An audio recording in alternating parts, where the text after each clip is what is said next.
The concept of a completely original idea in the modern age is an often sought after concept, despite the fact that it's utterly impossible and, quite frankly, has been since the birth of modern civilization and art itself. While that may seem like a harsh, narcissistic wake up call, woke bullshit on the surface, it's really not that big of a deal, because, like I just mentioned, we've been living with this idea, or lack thereof, for a damn long time.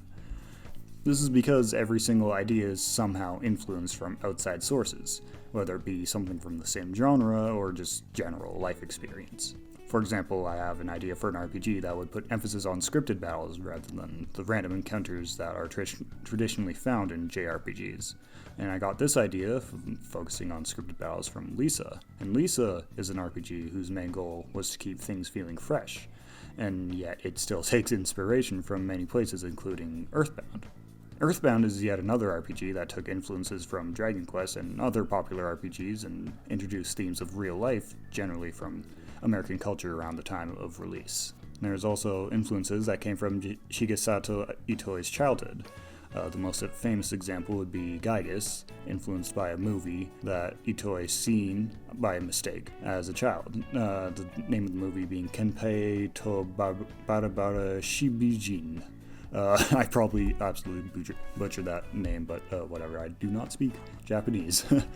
But even then, that movie, I'm not going to try saying the name again, even that had its own inspirations. There's a never-ending chain of inspiration throughout all of media, or, any environment where ideas exist, although some are more influential than others. I mean, you'll be hard-pressed to find an indie RPG these days that doesn't somehow take from Earthbound or Dragon Quest, or to get a little more personal, game review content on YouTube that isn't somehow influenced by the angry video game nerd, directly or indirectly.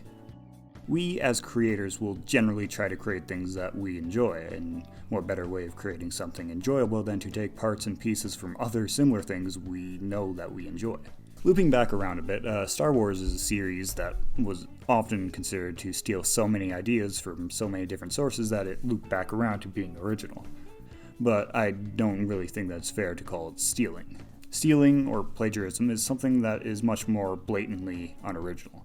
Yes, true, originality is impossible to achieve, but there is a clear line between taking parts of something and making it appear new by adding influences from elsewhere, and just shamelessly copy-pasting, maybe with a tweak or two. It's important that when you do take inspiration to blend it together with other ideas enough so that while the source may still be visible, it's foggy enough that it's appreciable in its own ways. But what about things like Bomb Rush Cyberpunk, which is blatantly just trying to be Jet Set Radio? Team Reptile seem to really only have one major influence, so how is this not plagiarism? Because Bomb Rush Cyberpunk is not trying to pretend that it's entirely unique material. It's a spiritual successor to a franchise that is unofficially dead. And it's proud of its sole parent. It's not hiding in a closet pretending that it doesn't exist. It's embracing the idea that it's a follow-up to a cult classic that Sega has abandoned. Not only that, but they are also making entirely unique assets and characters and major mechanics, so even if it is very, very reminiscent of a single other title, it still holds its own worth separately from its inspiration. Now, I've said a lot of words surrounding the point of this video, but I haven't addressed it directly yet. What I'm really trying to say is, if you want to create something, don't be afraid that it isn't original or doesn't stand out enough, or not being creative. Just take pieces from things you enjoy, and be proud of the origin. Mix in whatever you feel is right, and adjust the recipe as you go. If all of your favorite things don't fit well together, try swapping something out. Creating something original may be impossible, but with so many ingredients at your disposal, it's pretty easy to find a combination that has never been done before.